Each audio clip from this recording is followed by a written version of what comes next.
Does anybody remember homework last week? Last Wednesday. I should not say last week. Wednesday night, what was homework? Before we forget, I'm going to remind you. It is the last word we read. 4-letter word, starts with P, ends with asked, past. All right, y'all aren't very lively this morning, so. Okay. So what is the Bible verse this morning since it's in the bulletin? Anybody remember? That's for Wednesday night. What's this sermon this morning? Because I don't have it. I had to look. Anybody remember? Jeremiah 23:24? Yep. Okay. Well, you guys are just under the weather. Jeremiah 23:24 says, Am I a God at hand, saith the Lord, not a God afar off. So, today what we're studying is omnipresence. And what is omnipresence?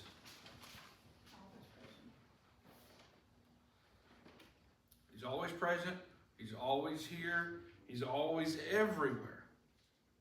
Now, how is that possible? Is there anything in our life that is that way?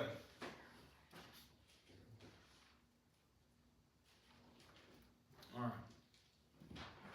Everybody look at me. Take a deep breath. All right. Is there something in your life that is always there, no matter what? Yes, we just used it. Our breath, oxygen, we breathe. Now, of course, if you want to go hold your head underwater, there's a toilet back there, and I'm sure you won't find no air. You know, that's on you. But, generally speaking, in life, God is always there. And we'll study that today. We can even hold our head underwater and be stuck in a toilet, just like somebody else we're going to describe here in a minute did, and get ourselves away from God. But God is always there. That one verse, that's what he says. Am I not always here?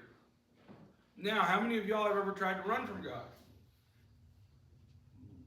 Well, a couple of us have. Some of us even wrestled with him. I've got a little metal in my leg. I'm pretty sure I was wrestling with him and I broke that thing.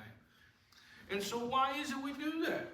A lot of times we do that. We wrestle or run from God because we don't know him or don't understand him. It's no different than Grandma. You know how many times I ask Grandma, bless you by the way, how many times I ask her a question?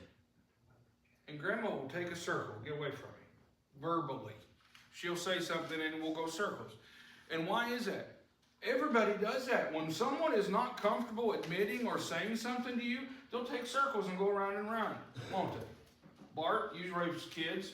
Kid doing something naughty and you ask him a question, what happens? Well, start running around and getting away and turning that backside away from Daddy because he's got a belt or a whooping or something. Well, Grandma does that. And a lot of times it's not that Grandma's not in trouble with me. It's just our nature, and I'm using her as an example so y'all don't pick on her. It's just an example. We're all that way, aren't we? Someone will ask us a question and we'll just give out an answer or a reason or an excuse of why we do certain things, because we don't feel safe. Well, why don't we feel safe with God always being there? How many of y'all sinned this week? Sinned. A few of us did. We got some perfect people and they're going to hell probably because they won't admit it, but we're just being honoring. But yes, we all sinned this week. So did God see us sin? Yes. He's always there. We can't get away from it. So why try? Why honestly try? So if you have your Bibles with you, Jeremiah was just the leading verse, but the true tidbit of story, if you will, Jeremiah 23:24 was chips and salsa. We're going to some beans and rice and some enchiladas now. And that's Jonah chapter 1 and chapter 2. Now Jonah did what? Jonah thought it was a good idea to make himself a rooster tail. Maybe old Shadrach. That's what Barry would use. He was fish bait. So I'm going to read somewhat fast. We're going to read through 1 and 2 just so we have a bigger picture and story. So bear with me with some of the names and stuff. He says in chapter 1, verse 1 of Jonah, Now the word of the Lord came upon Jonah, or unto Jonah the son, saying. So first off, the word come to Jonah. We talked about this morning. Wouldn't it be nice if God just talked to us? Well, Jonah was in a time frame, in a period of time where life was slower and he could hear God. Because we don't know. It doesn't say how the word come up to him. He was turned on the radio and it spoke to him or not. No. Back in the day, it could have been the wind whispering through the pine trees that he heard and felt the calling. So he felt the call, or the words that God come to in verse 2, arise and go to Nineveh, the great city, and cry against it. For their wickedness has come on before me. So he's saying, Jonah, I need you to go to Nineveh, and I need you to tell them the truth. That's no different than him telling some angry hippie preacher, you need to go and answer my calling at this old rundown motel and do what you can do. No different. It could be the same as Bart, you need to go do what you need to do in your work. It could be anywhere. It could be that he's calling you to your grandkids or your family members or your friends. God gave Jonah a calling to go preach against Nineveh. Now, how easy is it to speak against somebody? It's not, is it? No. It is horrible. I hate it. Why? Because it hurts feelings. I had to preach against Bart the other day. It's been a while ago. You know what Bart did? The most Christian, loving, kindful thing that could ever happen. He come to me and we talked about it, and it was a beautiful experience. Why? Because he has an open heart. What is different between Bart's open heart and Nineveh? Their heart wasn't open quite yet. And God was telling Jonah to go open it. He said Jonah rose up and did what? He froze. He rose up. He didn't just freeze. He went and he ran to Tarsus in the presence of the Lord. Or he fled the presence of the Lord. He went to Tarsus. So what would that be like? That would be like God telling me to go to West Plains, and I'm standing right here, and I head down to Bakersfield. He went the opposite direction, didn't he? Why? Because he hated it. He didn't want to do it. How many of y'all have ever had that presence where God told you to do something you didn't want to do it? Well, there's no difference in us being children and mama and her daddy telling us to do something we didn't want to do it. So what do? We run off. Well, he ran off. He says, and he went down to Joppa, and he found a ship going to Tarsus, so he paid for the fare thereof, and he went down into it, and went down to the bottom to go to Tarsus, to flee from the presence of the Lord. So not only did he run from God, but he spent good hard-earned money to do this. You have to realize he's put investment into running from God. Now, how many of y'all have ever had that experience? God told you to do something, you knew what your purpose in life was, and you purposely went the other way. And where'd it get you? Nowhere. You're back right in the same hole I was already in. If I just crawled up the first time, it'd been done. But no, let's waller in it a little bit. It says that he was there, verse 4, the Lord sent out a great wind into the sea, and there was a mighty tempest into the sea, so that the ship was likely or likened to be broken. Then the mariners, or the people who board the ship, were afraid and cried, every man unto his own God. So, first off, nobody knew who was driving the boat. Because if you realize and read the depths of that verse, they all cried to their own God. They didn't know who to believe. They're ignorant. And I don't mean to be frustrating or hurt feelings or whatever. They don't understand God in such a way that maybe some of us do. Because how many of y'all this morning can trust who God is? Who has control of the wind and the rain? Who has control of the sun in the morning and the moon at night? Who has control? Who has control in driving home from church Wednesday night and realize the lightning bugs are already back? And every night this week since Wednesday night, I've been going out and looking and admiring the lightning bugs. Y'all know that? Have y'all seen the lightning bugs back yet? Well, they're back at Grandma's house. I've been enjoying them. So, we see that they don't know God, and it says they cast forth the wares and, start throwing stuff out of the ship to lighten the load. Why? Because it's a burden upon that boat. The boat's fixing to fall apart and break. How many of y'all have ever done that? Some of us probably have. How many of us have ever moved? You go and you rent a U-Haul and you start packing everything in there, and you get to the point realize not everything's going to fit. So what is it can I throw away? Because this burden, this storm that I'm living in, I ain't going to live here anymore, and I want out. So I'm going to get rid of the things that have no value that's holding me back. And so that's what they did. And it says, but Jonah was gone down to the bottom of the ship, and what did he do? He was sleeping. How many of us have ever been sleeping when something like that was going on? Yeah. Now, how many of us, kind of like myself, ever hear the storm outside and like, oh, I just want to go sleep?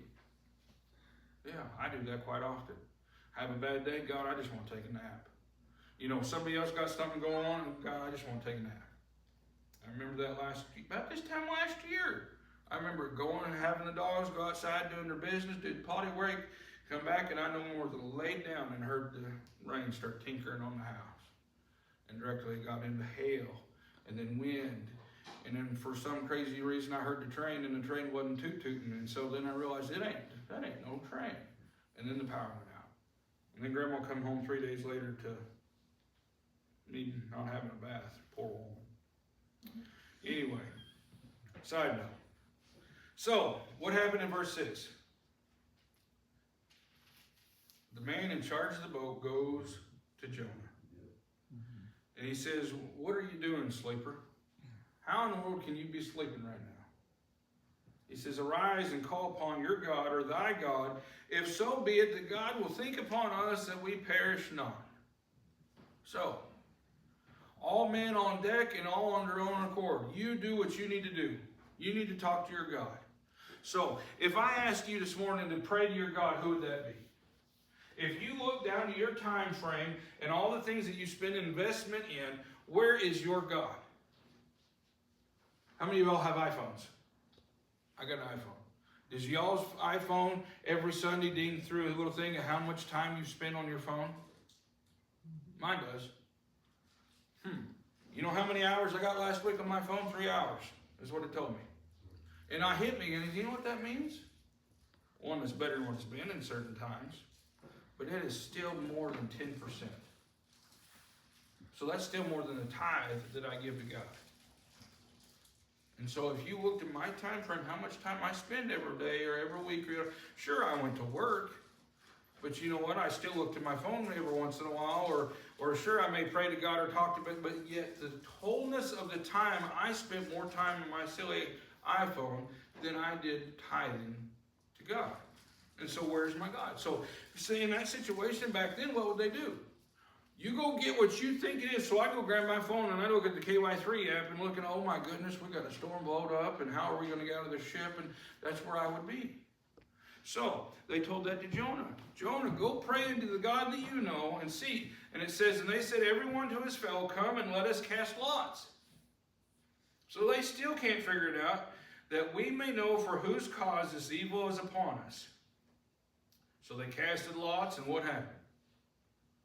They drew straws. What happens when you draw a straw and you got the short straw?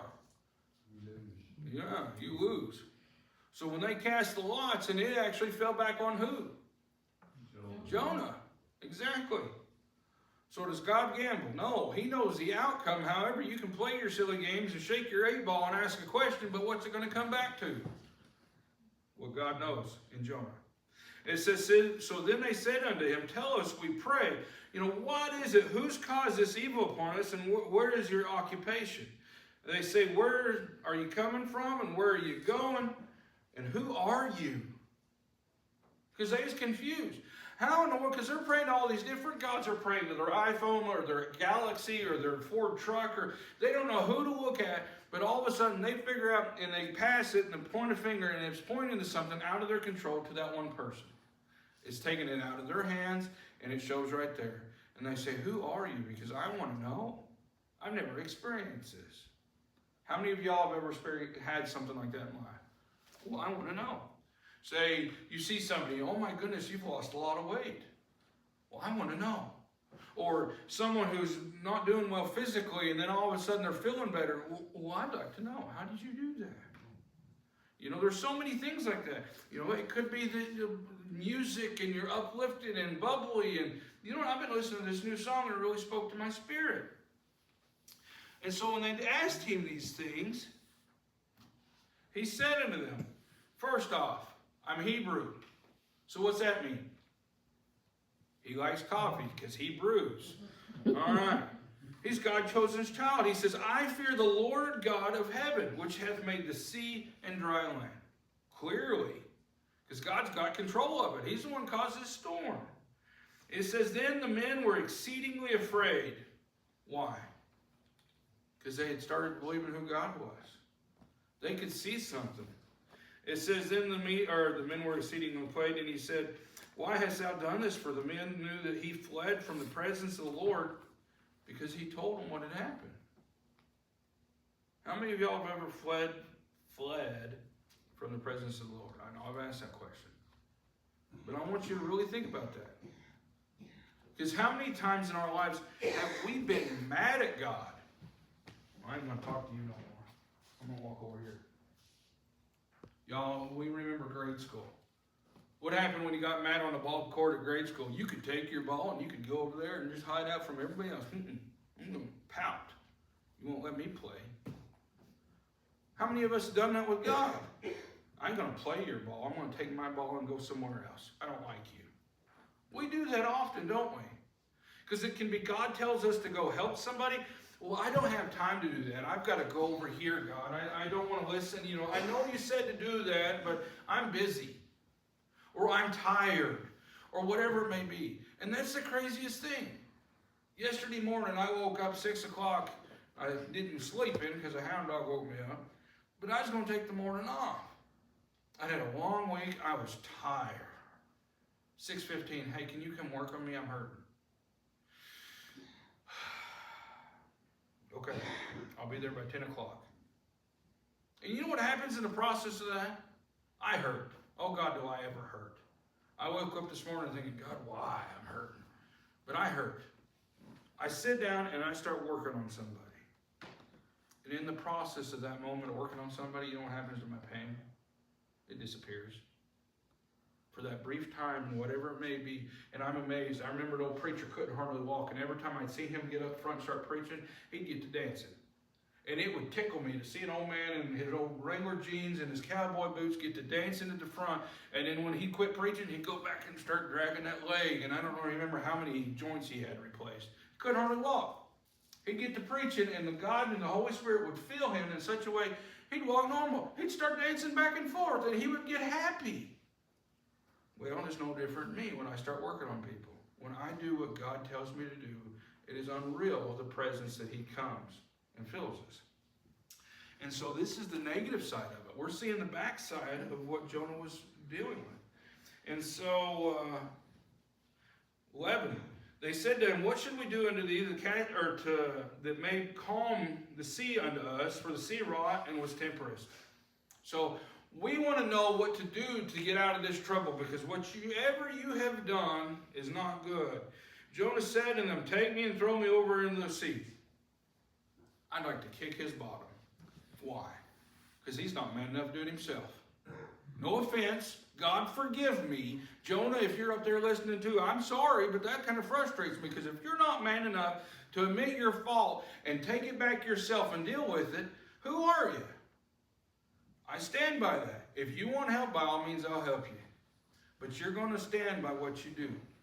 And that's what Jonah was doing. He says, well, I did wrong, so just throw me in the sea. I hate it when people do that to me. If you're not man enough to fix your own flat tire, then who are you? Well, he had a flat tire. And he says, I know that for my sake, this great tempest is upon you. I know it's my fault, so just throw me overboard. Maybe he was dramatic and maybe I'm filling that in. I don't know. But that's what I hear. And it says, nevertheless, the men keep rowing. Why? It goes on farther in the next few verses, and they say, we don't want this man's honest blood on our hands. We don't want that on us. God don't do that. But what happens? They end up finally casting lots, and they pray. God, we don't know who you are, but we don't want this on us, and here you go, we're giving him to you. Now, how many of y'all have ever prayed like that? Some of us should sometimes, shouldn't we? Because I want you to realize something. There's different pieces of this right here. For one, the omnipresence of God. God's always there. But two, why were these men in a storm? So y'all this morning, question that. Because I live in a storm certain times in my life, and you know what I've looked at and realized even this morning? I'm sitting here preaching and God's talking to me, and what do I realize? Someone else brought that storm to me. And what do? God, I'm living in it, and this just doesn't seem right, and I'm giving it to you. I'm stepping out. If it's mine and it's my fault, I'm so sorry, and you tell me and it'll be my place and I'll fix it, I'll do what I can. But God, this storm is not mine. Let it be on them. Now, as I'm preaching this morning, for the last few weeks, I've known I have a speaking engagement Saturday. And I knew I was smart enough to write it where? On Grandma's calendar. Because she would remind me. Because if I put it on mine, I'm not going to remember. So I remembered and put it down there. And what am I going to speak on? Because what they're asking me to speak about is helping people. Well, how do I help people? And then all of a sudden this Sunday, this comes in and I go, oh, wow, okay, Lord, thank you. I appreciate because I can preach this twice in 1 week and be all right. Because what they don't know, they're getting leftovers. So y'all don't tell them, all right? But why? Because sometimes we have to step out of somebody else's storm. Somebody's living in a pig pen world and they got their little shadow of their cloud, and we're over here and don't even realize it's sun shining on us and there's a rainbow over here, but yet all I see is that cloud. And so that's what they were living with Jonah. So they cast Jonah into the sea. Let's see, 15. They took up Jonah and they cast him forth into the sea, and the sea did what? Calm. How many of us have family members that we have to... You stay over there. Mark and I work together. Mark's my uncle. Love him to death. He's my uncle. Do anything in the world for him. Let me rephrase that. I would not do anything in the world for him. I swung a hammer for him the other day and smacked his finger. It was his fault. His finger's between the nail and the hammer. Why do you stick it there? You know, it was his fault. However, there's days he gets worked up and he's going here, here, and here, and you know what I do? I go over here and I sweep, or I mop, or I paint something, and I get out of his storm. He can have it for a minute. You know, let him live in his own world. And I thank God there's people that do that to me, because I'll be the same way. You give me my moment and I'm in my head, well, let me stay there because I'm trying to figure some things out. However, there's times to help and there's times to not. And it goes on. After this raging wind and stuff ceased, it said the men did what? They feared God because they saw and they experienced the presence of God. And they did what? What did they give God in that moment? They offered a sacrifice and made vows. Sometimes we experience other people's storms just so that we can see God move. And that's our responsibility, to stop and see it, earn it.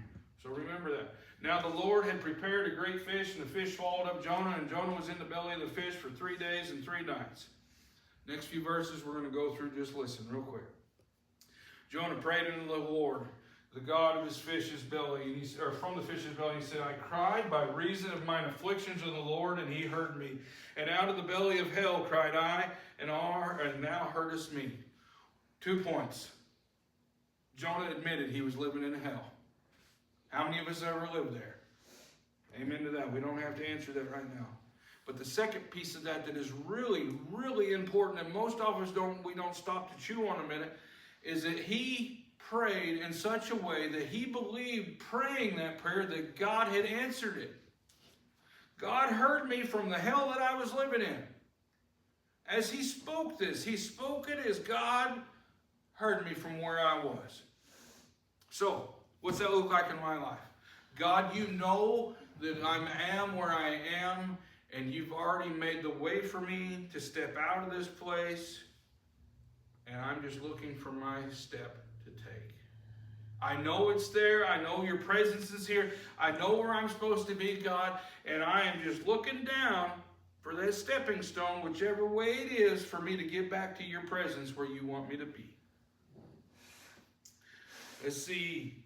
He says, for thou hast cast me into the deep, and in the midst of the seas, and the floods come about me, and all thy billows and all the waves come over me. He says, and where I'm living, it is just an overwhelming presence of God. All the things of this world are over against me. And he says, I'm cast out of the most important place, out of God's sight. What happens well, I'll give you a good example. I don't know what happens when my bloodhound gets out of sight. For God only knows where that hound dog runs off to. Now, I got a beeper on his little necklace, and I beep it, and I can hear him. Sometimes I hear him a quarter mile away, and then I really get excited and start beeping it. But what happens when we get out of sight of God? There's our safety. Not really. God's still there. But when we turn our back, we can't see him. Can I see the cross behind me? No. Do I know it's there? Can I keep backing up, and can I touch it? See, I don't even think I'm close, am I? No. Well, it's close enough. See, I don't know. And that's the way we live our lives. That's the way Jonah was living.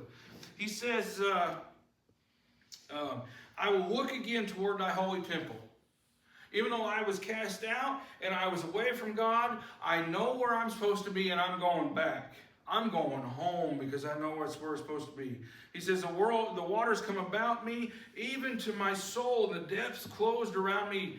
The weeds were wrapped around my head. He was suffocating in the place that he was at and the sin of the world that he was living in. I went down to the bottoms of the mountains, and the earth with her bars were about me forever, and has brought up my life from corruption. O Lord my God. He says, my soul fainted within me, and I remembered God, the Lord.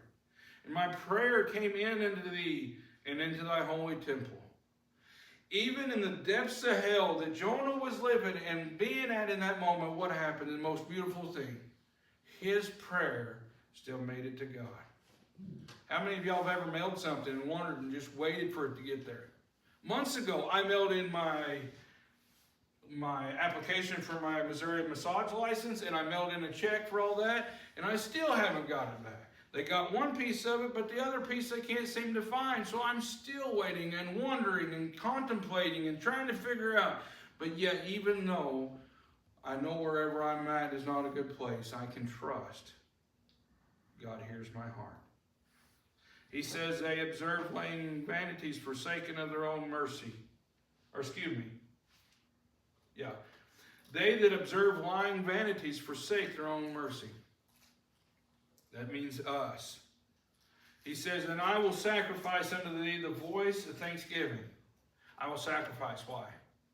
Because it sometimes is a sacrifice to stop and admit where you're at in your life, but be thankful for where you could be or what little things you do have, and trying to see the positive in the daylight when it's dark.